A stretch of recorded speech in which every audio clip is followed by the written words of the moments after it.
வணக்கம் மக்களே, வாங்க இன்றைக்கி என்ன செய்ய போகிறோன்னு பார்த்தீங்கன்னா, இட்லி தோசைக்கெலாம் தொட்டுக்கிற மாதிரி ஒரு கிரேவி செய்ய போகிறோங்க. வெறும் பட்டாணி வச்சு செய்ய போகிறோம். எப்படி செய்யுதுன்னு பார்க்கலாம் வாங்க.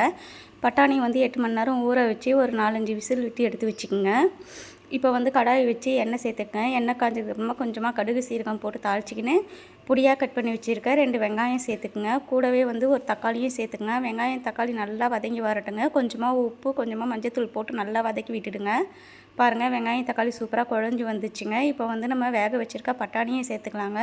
நான் பட்டாணி கொஞ்சம் குழஞ்ச மாதிரி வேக வச்சுருக்கேங்க. அப்போ தான் இந்த கிரேவிக்கு நல்லாயிருக்கும். பாருங்கள், நல்லா கலந்து விட்டுடுங்க.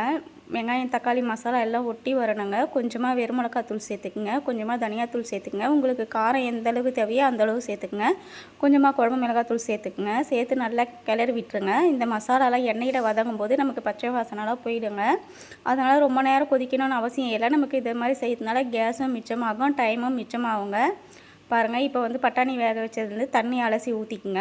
நம்ம இதில் தேங்காயெலாம் ஊற்ற போகிறதில்லங்க, மசாலாவும் எதுவும் சேர்க்க போகிறதில்ல. சும்மா நார்மலாக செய்கிறோங்க. அதுவே அவ்வளோ டேஸ்ட்டாக இருக்கும். அந்த பட்டாணியோட ஃப்ளேவர் நல்லா ஊறி வந்துடுங்க. ஏன்னா குழைய வேக வச்சிருக்கனால சூப்பராக இருக்கும் இந்த கிரேவி. கண்டிப்பாக நீங்களும் ஒரு முறை செஞ்சு பாருங்கள். நம்ம காய்கறிலாம் இல்லைன்னா இட்லி தோசைக்கு சட்னி சாம்பார் பருப்பு இல்லாத நேரத்தில் இதை மாதிரி சிம்பிளாக செஞ்சுக்கலாங்க. அவ்வளோ டேஸ்ட்டாக இருக்கும். பாருங்கள், நல்லா கொதித்து வந்துடுச்சு. மேலே எண்ணெய்லாம் பிரிஞ்சு வந்துடுச்சு. இப்போ கொஞ்சமாக கரம் மசாலா சேர்த்துக்குங்க. நல்லா கிளறி விட்டுருங்க. இது நமக்கு ஃப்ளேவர் அவ்வளோ சூப்பராக இருக்குங்க இந்த கரம் மசாலா போட்ட உடனே. குழந்தைங்களுக்குலாம் விரும்பி சாப்பிடுவாங்க. நீங்கள் கண்டிப்பாக செஞ்சு கொடுத்து பாருங்கள் ஒரு முறை. பாருங்கள், இப்போ கொத்தமல்லி தூவிடலாங்க. நம்ம குழம்பு சூப்பராக ரெடி ஆகிடுச்சு.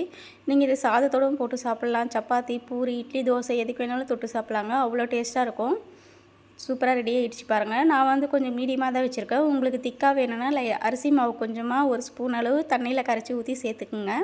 பாருங்கள், நம்ம பட்டாணி கிரேவி சூப்பராக ரெடி ஆகிடுச்சு. தேங்க்யூ.